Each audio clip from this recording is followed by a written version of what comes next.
Double meaning dialogues. Already ఈ situation జరుగుతోంది, యుద్ధం జరుగుతున్న తరుణంలోనే అనసూయ మాట్లాడినటువంటి ఒక డైలాగ్కి నటి రాశి గారు రియాక్ట్ అవ్వడం, తను నన్నే ఉద్దేశించి మాట్లాడిందన్నట్టుగా ఒక వీడియో చేయడం, దాంట్లోనే రోజాని ఇన్వాల్వ్ చేయడం, హైపరాది ఉద్దేశించి మాట్లాడడం, ఆ తర్వాత అనసూయ కూడా ఎస్ సారీ అని చెప్పి రాశి గారికి సారీ చెప్పడం. అయితే తన కంటిన్యూయేషన్లో సారీ చెప్తూనే దీని వెనక ప్రొడ్యూసర్లు, డైరెక్టర్లు ఉంటారు, స్క్రిప్ట్ అనేది ఉంటుంది. సో వాళ్ళు కూడా కావాలనే దీన్ని మళ్ళీ అప్పుడు వాళ్ళే చెప్పమంటే చెప్పారు, దాన్ని మళ్ళీ ట్రెండ్ చేస్తున్నారు నాకు వ్యతిరేకంగా అని చెప్పి తను ఒక మాట మాట్లాడుకొచ్చారు. So let's conclude this. అనసూయనా లేకపోతే ఇంకొకరా కాదు, డబుల్ మీనింగ్ అయితే శృతిమించిపోయింది. మీ ఇంట్లో ఎవరైనా ఈ రియాలిటీ షోస్, అది ఏంటి ఈటీవీలో నడిచేటువంటి రియాలిటీ షోస్, లేకపోతే కొన్ని కామెడీ స్కిట్స్ ఏవైతే ఉంటాయో, జబర్దస్త్ ఇతరత్ర కామెడీ స్కిట్స్ లాంటివి కూడా, ఆ కామెడీ స్కిట్స్లో ఎంత విచ్చలవిడితనమంటే డబుల్ మీనింగ్ డైలాగులు, విపరీతమైన డబుల్ మీనింగ్ డైలాగులు, బాడీ షేమింగ్లు, ఒక వ్యక్తిని టార్గెట్ చేసి మాట్లాడాలి, వాళ్ళు మాట్లాడుతున్నటువంటి ఆ స్కిట్లకి, ఆ కుళ్ళు జోకులకి అఫ్కోర్స్ అప్పుడు నవ్వనిపించిన తాత్కాలికం కూడా, కానీ దాని వెనుక ఎంతమంది హట్ అవుతారో, దాని వెనుక ఎంత ఇబ్బంది పడతారనేది కొంత రియాలిటీగా మనం కూడా అర్థం చేసుకోవాలి. సో రోజా హైపరాది పైన ఇప్పుడు వ్యతిరేకత పెరుగుతోంది. హైపరాది డబుల్ మీనింగ్ డైలాగులు, రోజా దానికి పగలబడినవాడు. గత స్కిట్ మళ్ళీ ట్రెండ్ అవుతున్నాయి కాబట్టి వాళ్ళు కూడా సారీ చెప్పాలని డిమాండ్ వినిపిస్తూ ఉన్నాయి. కానీ ఇక్కడ డబుల్ మీనింగ్ డైలాగులు, ఇంత విచ్చలవిడితనం, ఇంత ఒకరిని అవహేళన చేసే విధంగా వాళ్ళు మాట్లాడడం, ఇవన్నీ కూడా రోజు రోజుకి పెరిగిపోతున్నాయి. మనం మాట్లాడదాం. సో ఈ అంశాన్ని లెట్స్ కంక్లూడ్ దిస్. సో అంటే అనసూయ గురించి లేకపోతే శివాజీ గురించి ఇంకా మనం మాట్లాడుకోవడం లేదు. But here comes tradition and constitution. ట్రెడిషనల్గా ఉండాలా, రాజ్యాంగబద్ధంగా ఉండాలా? రాజ్యాంగబద్ధంగా ఉండాలంటే ఏదైనా వేసుకోవచ్చు అనే రకంగా అందరూ చెప్తున్నారు. బట్ ట్రెడిషన్గా ఉండాలంటే అది మా ఇష్టం. ట్రెడిషన్గా ఎక్కడ ఉండాలో అక్కడ ట్రెడిషన్గా ఉంటాం, ఆ తర్వాత మా ఇష్టం. ఆ తర్వాత మోడెస్టీ అండ్ వల్గారిటీ. మోడెస్టీ అని అంటే నేటి సమాజానికి అనుగుణంగా ట్రెండ్స్ మారుతున్నాయి, 21st సెంచరీలో ఉన్నాం, సో ఈ ట్రెండ్కి తగ్గట్టుగా ఉండాలనేది వాళ్ళు చెప్తున్నారు. కానీ ట్రెండ్ తగ్గట్టుగా ఉండాలనేది కేవలం బట్టల వరకు మాత్రమేనా? Modesty only in the sense of clothes, బట్టలేనా? వల్గారిటీ, మరి వల్గారిటీ అంటే ఏంటి? ఎక్స్పోజ్ చేయడాలు. నిజంగా ఎవరేమనుకున్నా, ఎవరైనా తప్పుగా పట్టినా, నేను మాట్లాడుతున్న మాటలు విభేదించినా కూడా భారతీయ సంస్కృతి అంటేనే తెలుగువారికి మరీ ముఖ్యంగా అందాన్ని తీసుకొచ్చేది, గౌరవాన్ని తీసుకొచ్చేది. 29 రాష్ట్రాల్లో, ఇప్పుడున్నటువంటి తెలంగాణ తగ్గ 29 రాష్ట్రాల్లో కూడా తెలుగువారంటేనే ప్రత్యేకత ఉండేది వాళ్ళు కట్టుకునేటువంటి చీరే. అందుకే అది పాట ఉంటుంది, చీరలోని గొప్పతనం తెలుసుకో అనే పాట ఉంటుంది చూసారా? నిజంగా చీరే, అది మన సాంప్రదాయం, మన సంస్కృతి. కానీ దాంట్లో కూడా చాలామంది మోడర్న్ అనేటువంటి పేరుతో, మోడర్న్గా ఉండండి, దాంట్లో రకరకాల డిజైన్స్ వేయండి, కలర్స్ యాడ్ చేయండి, దాంట్లో కొత్త కొత్త ఫ్యాషన్ తీసుకురండి, కానీ మోడర్న్ అనే పేరుతో ఆ చీరలో కట్టుని కూడా ఎక్స్పోజింగ్గా తీసుకోవడం, ఇట్స్ వెరీ అబ్సల్యూట్లీ రాంగ్. మీరు అందరూ అనొచ్చు, who are you to judge అని. I'm not a judge, but I'm too a citizen of India. నేను కూడా ఈ తెలుగు రాష్ట్రాల్లో ఒక సిటిజన్నే. నా ఒపీనియన్ చెప్పే హక్కు కూడా నాకు ఉంటుంది. సో వాళ్ళు చెప్పే ఒపీనియన్ హక్కు వాళ్ళకి ఎట్లా ఉందో నాకు కూడా ఉంటుంది. కాబట్టి ఆ చీరని కూడా ఎక్స్పోజింగ్ కోసం వాడకండి. మోడర్న్గా ఉండండి, జీన్స్ వేయండి, ఏదైనా వేసుకోండి, బట్ ఆ మోడర్న్లో వల్గారిటీని తీసుకురాకండి. What is vulgarity? తెలుసు కదా మీకు, skin exposing, private parts exposing, అటువంటిది వల్గారిటీ కిందకి వస్తుంది. మాట్లాడదాం. మనతో పాటుగా mother foundation chairperson Sandhya Reddy గారు అండ్ మురళీ శర్మ గారు ఉన్నారు. Let's conclude this. ఒక సబ్జెక్ట్ పాయింట్ టు పాయింట్ మనం మాట్లాడుకుందాం. మళ్ళీ అనసూయ శివాజీ టాపిక్ దయచేసొద్దు. మరి కాసేపట్లో మనతో పాటుగా శేఖర్ భాష గారు జాయిన్ అవుతారు. మగవాళ్ళ హక్కుల కోసం పోరాడుతున్నారు శేఖర్ భాష గారు, ఆయన కూడా జాయిన్ అవుతారు. సో సంధ్యా రెడ్డి గారు, నేను చెప్తున్నట్టుగా modesty and vulgarity, tradition and constitution. Tradition అనేది కూడా కాన్స్టిట్యూషన్లో ఒక భాగమే. మనం కాన్స్టిట్యూషన్ని ఫాలో అవుతున్నాం అనంటే వాళ్ళకి హక్కులు ఉన్నాయి, మేము ఏదైనా చేసుకుంటాం, మా ఇష్టం అన్నట్టుగా మేము వేసుకుంటాం, ఇలాంటి దరిద్రపు డబుల్ మీనింగ్ డైలాగులు కూడా మాట్లాడతాం, అది మా ఇష్టం అంటున్నారు. మరి పద్ధతి నేర్చుకోండి అంటే హూ ఆర్ టు జడ్జ్ అంటున్నారు. ఇది ఎలా చూస్తారు మీరు?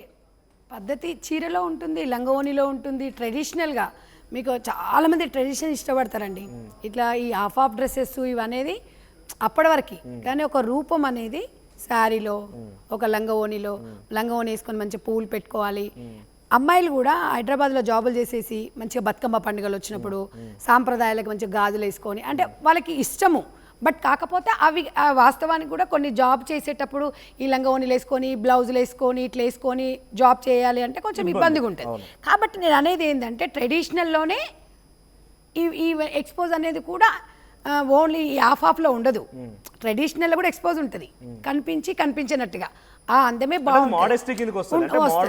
ఉండడం. నేను అనేది ఏంటంటే మాట్లాడే విధానం. ఇప్పుడు డబల్ మీనింగ్ మాటలు చాలా ఉంటాయండి.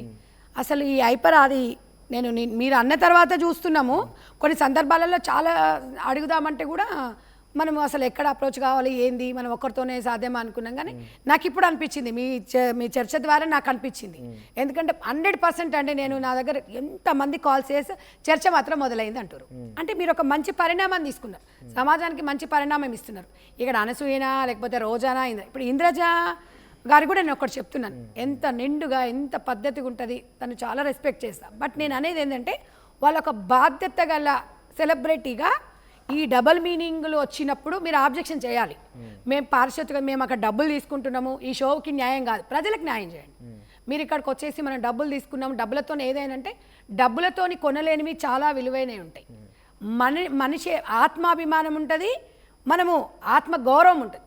ఎందుకంటే తెలంగాణ ఆంధ్ర మహిళలు మొత్తం అంటే తెలుగు ప్రజలకి మొత్తము ఆత్మాభిమానము 100%. ఆత్మాభిమానము అన్నంతో సమానం. అన్నం లేకపోయినా బ్రతకగలుగుతుంది, కానీ ఆత్మాభిమానం ఉంటుంది. ఈ షోల ద్వారా, రియాలిటీ షోల ద్వారా చాలా కొత్త కొత్త టాలెంట్స్ వస్తూ ఉన్నాయి, చాలా మందిని చూపిస్తున్నారు, అది బాగానే ఉంది. కానీ అక్కడికి వెళ్ళిన తర్వాత ఈ వల్గారిటీ అంటే డబుల్ మీనింగ్ అంటే నిజంగా నేను చెప్తున్న వర్డ్స్ చాలా నీట్గానే ఉన్నాయి, కానీ అది ఆలోచించే విధానం ఆ సినిమాలో లేకపోతే వాటి ప్రభావం ఉన్న ఎట్లా ఉంటుందనంటే ఫ్లవర్, కేక్, టిఫిన్ చేసావా, నేను ఈ మాటలన్నీ ఈ డబల్ మీనింగ్లో హైపర్ ఆది ఉంటాడు. ఆయన నువ్వెవరన్నా నీ వెనక ఎవరున్నా నువ్వెవరేం చేసినా ఇంకొకసారి హైపర్ ఆది కూడా చాలా రెచ్చిపోతుంటాడు. వాడు అసలు కామన్ సెన్స్ లేకుండా మాట్లాడుతూ ఉంటాడు. ఎందుకు అంటే మేము సెలబ్రిటీ మీకు అర్థం కాదు సార్. ఇక్కడ ఏమవుతుందంటే మేము ఇది మాట్లాడేసిపోతే డబల్ మీనింగ్ చెప్తే ఏదో నవ్వుతున్నారు కదా అని వీళ్ళు వెకిచాష్టలు చేస్తారు. కానీ ఇక్కడ నుంచి సార్ సెన్సార్ బోర్డు కూడా జాగ్రత్త వహించాలి. నిర్మాతలు ప్రొడ్యూసర్లు కూడా చెప్తున్నా, ఇక్కడ నుంచి మా పోరాటం ఓన్లీ ఈ డ్రెస్సింగ్ ఆఫ్దే ఉండదు. సినిమాలు కూడా పద్ధతిలో తీయండి. ఏమండి గతంలో తీయలేదా? ఎంత చక్కగా గోరెంటాక్ సినిమా ఉంది, మూగ మనసులు ఎంత చక్కగా ఉన్నాయండి. ఎన్టీ రామారావు గారు తీసిన సినిమాలు ఎన్ని ఉన్నాయి సార్ చెప్పుకోవడానికి. మంచి మంచి సినిమాలు కృష్ణ గారు తీసినప్పుడు జయప్రద, స్వర్ణ కమలము, నాకు టైంకి రావట్లేదు, ఎంత చక్కగా ఉన్నాయండి. అట్లా చూపించండి. ఏమయ్యా ఆడవాళ్ళ బట్టలతోని ప్రొడ్యూసర్లు మోడలింగ్తోని వస్తుంది సార్. వస్త్రధారణలో చీరలో మీరు అన్నట్టుగా వస్త్రధారణలో కూడా మంచి సినిమాలు చూపించవచ్చు. ఆడదాని శరీరాలతోనే మనం డబ్బులు సంపాదించాలనే వాళ్ళకి చెప్తున్నారు. లేదు సార్, నేను మీకు మొన్న చెప్పిన ఈరోజు చెప్తున్నా, శారీ అని ఎవరు చెప్పట్లేదు ఇక్కడ. ఎవరి ఇష్టం వాళ్ళది, కంఫర్ట్ డ్రెస్, ఎవరికి ఇబ్బంది కలిగినంత వరకు చక్కగా. నేను అనేది ఏంటంటే చూపించాల్సినవి చూపించుకున్నా మనకేం సంబంధం. ఒక మన మనిషిలో చూపి అనుకున్న అవయవాలను చూపించకూడదు అంటున్నాం అంతే తప్ప మీరు ఇలానే ఉండనే ఎవరు జడ్జి చేసే రైట్ ఎవరికి లేదు, ఎవరిని కూడా చెప్పం. నేను ఒక్కటే ఏం చెప్తానంటే ఇవాళ శర్మతో మీరు డిస్కషన్స్కి రావద్దు అని నాకు చాలామంది కాల్స్ చేశారు. నేను చెప్తున్నా శర్మలో కూడా మనం మార్పు తెద్దాం. ఎందుకంటే తను కూడా సమాజంలో ఒక వ్యక్తిగా తను కూడా ఆయన చూసే విధానంలో కూడా మీరు మార్చుకోండి అని చెప్తే తను కూడా నేను యాక్సెప్ట్ చేస్తాడు అనుకుంటున్నా. ఎందుకంటే శర్మకి గ్రేట్. నేనైతే ఆయన ధైర్యం, ఇంతమంది తిట్టినా కూడా ఆయన షోలలోకి వచ్చి చెప్తున్నారంటే కొంతమంది మగవాళ్ళు కూడా రావడానికి ఇష్టపడట్లేదు. నేను అనేది ఏంటంటే శర్మ గారు కూడా మీకు ఒక ఫ్యామిలీ, ఒక కుటుంబం నుంచి వచ్చారు కాబట్టి మీరు కూడా సమాజానికి ఒక మంచి మెసేజ్ని ఇవ్వండి అని చెప్పేసి నేను ఒక సామాజిక మాధ్యమాల ద్వారా ఈరోజు ఆర్టీవీలో నేను కూర్చుంటున్నానంటే నా మెసేజ్ 10 మందికి వెళ్ళాలని. ఇక్కడ నుంచి జబర్దస్త్ షోలు, ఇంకా ఏదో బిగ్ బాస్ నువ్వు నాగార్జున ఉండని ఇంకెవరన్నా ఉండని సార్, నాకు వాళ్ళు సెలబ్రిటీ ఉండొచ్చు. మహిళలకు సెలబ్రిటీస్ అవసరం. మహిళల మనోభావాలు దెబ్బతీసే విధంగా సెలబ్రిటీ ఇట్లాంటి షోస్ ఉంటే మాత్రం నేను గతంలో చాలా సందర్భాలు అడిగాను. బిగ్ బాస్ షో మీద చాలా జరుగుతున్నప్పుడు ఏంటి సార్ అది అన్ని రోజులు ఒక రూమ్లో పెట్టి మగవాళ్ళని అది పెట్టేసి అక్కడ ఏం జరుగుతుంది ఏం కాకుండా ఇవన్నీ దాంట్లో మీద. సంజయ్ రెడ్డి గారు నేను కూడా ఒప్పుకుంటా, బట్ దాంట్లో వాటికి ఏముండాలంటే గవర్నమెంట్ కూడా ఏదైనా వల్గారిటీ అనిపించింది అనుకోండి, గవర్నమెంటే కానీ లేకపోతే సెన్సార్ బోర్డు కానీ 18+ ఇవ్వాలి. ఆ షో ద్వారా ఉపయోగం ఉందా లేదా అన్నప్పుడు కొన్ని డిఫరెంట్ ఒపీనియన్స్ మేము తీసుకున్నాం కాబట్టి చాలా సందర్భాలలో చెప్పాను. బిగ్ బాస్ షో వల్ల ప్రజలకు ఏమొస్తుంది అయితే దాంట్లో చాలా ఒపీనియన్ తీసుకున్నప్పుడు కూడా వాళ్ళు బ్యాలెన్స్డ్గా పబ్లిక్ కూడా ఏం చెప్తున్నారంటే, ఒకటి ఎటువంటి సిచ్యువేషన్లో ఇలా ఎదుర్కోవాలి అని చెప్పడానికి ఆ సిచ్యువేషన్స్ అని కూడా మన రియాలిటీ లైఫ్లో ఊహించుకుంటాం. అట్లా కొంత పాజిటివ్ అయితే అంటున్నారు. తర్వాత వల్గాటి ఏంటంటే అమ్మాయిల అబ్బాయిలందరూ ఒక దాంట్లో వేయడము, తర్వాత మీరు చెప్తున్నట్టు ఈ అవకాశం ఎవరిస్తున్నాం సార్? ప్రొడ్యూసర్ మీ అక్కడ ఉన్న అది తప్పేం కాదు, ఒక దగ్గర వేయడం కూడా తప్పేం కాదు, డిస్క్రిమినేషన్ లేకుండా ఉంటది. ఒకటి చెప్పనా, కానీ వాళ్ళు చేసే అసభ్య ప్రవర్తన కొంత ఆ ప్రవర్తన అంటే మీరు అందరిని తీసుకొచ్చి ఒక దగ్గర పెట్టిన తర్వాత నేను అనేది ఏంటంటే కొన్ని అవధులు ఉండాలి. నేను అనేది ఏంది, రాజ్యాంగాన్ని గౌరవించే వాళ్ళు 100% రాజ్యాంగాన్ని గౌరవించుకోవాలి. రాజ్యాంగాన్ని గౌరవిస్తున్న కుటుంబ బాధ్యతలు మర్చిపోవద్దని చెప్తున్నా. నేను అనేది అంటే ఇవాళ సంధ్యారెడ్డి ఒక్కతే సమాజాన్ని మారుస్తుందని నేను చెప్పట్లేదు. మీరు ఒక ప్రశ్న అడిగిన దానికి ఇవాళ నేను చెప్పిన మెసేజ్ని ఇవాళ పాన్ ఇండియా మొత్తం రిసీవ్ పబ్లిక్ ఒపీనియన్ మేము తీసుకున్నాం కాబట్టి పబ్లిక్ ఏమంటున్నారంటే ఈ విషయం పైన దాన్ని కొంత మనం ఆ సిచ్యువేషన్ ఉన్నప్పుడు ఎలా ఎదుర్కోవడానికి కొంత ఉపయోగపడుతుంది, పాజిటివ్నెస్ ఉంది.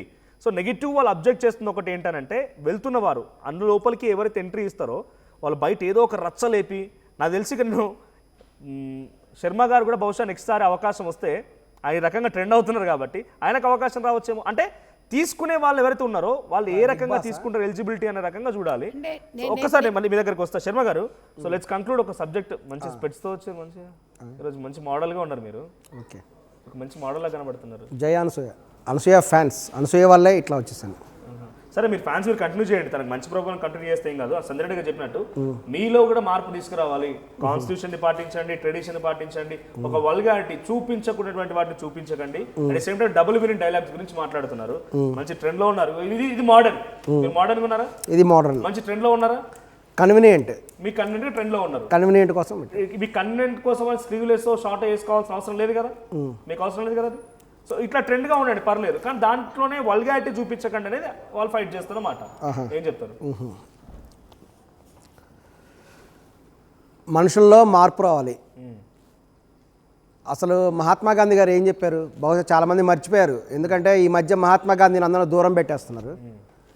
ప్రతిరోజు కనిపిస్తారు ఇక్కడ రావాలంటే. ఎక్కడ ఒక పథకానికి కూడా ఆయన పేరు తీసేశారు. మహాత్మా గాంధీ ఉపాధి పథకం మీద ఉంటే అక్కడ ఉంటేనే వస్తారు, మరి అది నోటు మీద తప్ప ఒక పథకానికి కూడా ఆయన పేరు తీసేయడం జరిగింది. సో మహాత్మా గాంధీ గారు ఏం చెప్పారంటే అర్ధరాత్రి ఆడది స్వేచ్ఛగా తిరిగినప్పుడే మన దేశానికి స్వతంత్రం, నిజమైన స్వతంత్రం వచ్చినట్టు అని చెప్పారు. అవును. మరి అర్ధరాత్రి ఆడది స్వేచ్ఛగా తిరగాలి, ఆ రోజే నిజమైన స్వాతంత్రం మనకు వచ్చినట్టు అని ఆయన ఎప్పుడో స్వాతంత్రం రాకముందే చెప్పారు. ఆయన అవును తిరుగుతున్నారు, మంచి మంచి ఉద్యోగాలు చేస్తున్నారు, దీన్ని ఉన్నారు, ఆర్మీలో ఉన్నారు, పోలీస్ ఆఫీసర్లుగా ఉన్నారు. ఎక్కడ జరుగుతున్నాయి? ఎందుకు జరగట్లేదు అంటే ఒక ఆడది అర్ధరాత్రి కనిపించినా సరే స్వేచ్ఛగా వెళ్ళిపోవాలి.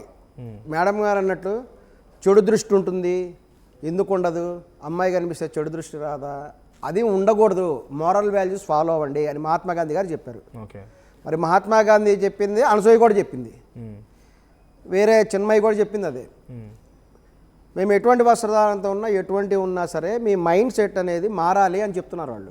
దాన్ని వాళ్ళు ఎంత చెప్పినా అందరూ మిస్అండర్స్టాండ్ చేసుకుంటారు. అంటే ఇక్కడ వాళ్ళు వేసుకునే బట్టలతో మైండ్ సెట్ మారుతుందా మారదా మన డిబేట్ కాదు. మరి మహాత్మా గాంధీ చెప్పింది అదే కదా. ఇప్పుడు ఏమంటున్నారంటే స్వేచ్ఛ ఉండాలి, అర్ధరాత్రి మార్చకండి. అంటే మగవాళ్ళ మైండ్ సెట్ మారాలి. ఒక అమ్మాయి అర్ధరాత్రి వెళ్తున్నది, మగవాడు అరే మంచి అమ్మాయి దొరికింది అర్ధరాత్రి సింగిల్గా అని వేరే ఆలోచన రాకూడదు అతనికి. సరే ఆమె ఏదో పాపం వెళ్తున్నది అని స్వేచ్ఛగా పంపించే మగవాళ్ళలో మైండ్ సెట్ రావాలి అనేది గాంధీ గారి ఉద్దేశం. మరి అది ఎక్కడ కనిపించట్లేదు ఈ రోజున. ఆమె ఎక్స్పోజింగ్ డ్రెస్ వేసింది, చీర కట్టింది, లేకపోతే టాప్ లెస్ ఇక్కడ దాకా డ్రెస్ వేస్తే మూడొచ్చేస్తుంది మాకు, మగవాళ్ళు ఆగలేరు ఎందుకంటే వాళ్ళు మగవాళ్ళు కాబట్టి అని మేడం గారు కూడా చెప్తున్నారు. That is not correct. Please change the attitude of the men. అది మార్పు వచ్చినప్పుడు వాళ్ళు ఇక్కడ వరకు డ్రెస్ వేసుకున్నా పూర్తిగా న్యూడ్గా ఉన్నా సరే పట్టించుకోకుండా ఉండేటువంటి పరిస్థితి మగవాళ్ళలో రావాలి. అది వచ్చినప్పుడే నిజమైన స్వాతంత్రం. మీరు ఒక మగవాడే కదా, చెప్పండి ఏం చెప్తారు అట్లా రావాలి? నిజమైన సిద్ధాంతం అది. ఏం చేయాలి? ఈమె ఒక పరాయి ఆడది.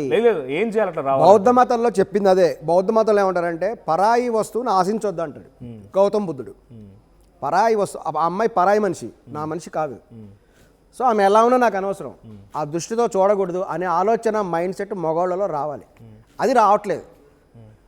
అది రానంతకాలం అసలైన తొలి వెలుగు. Follow WhatsApp @తొలి వెలుగు official.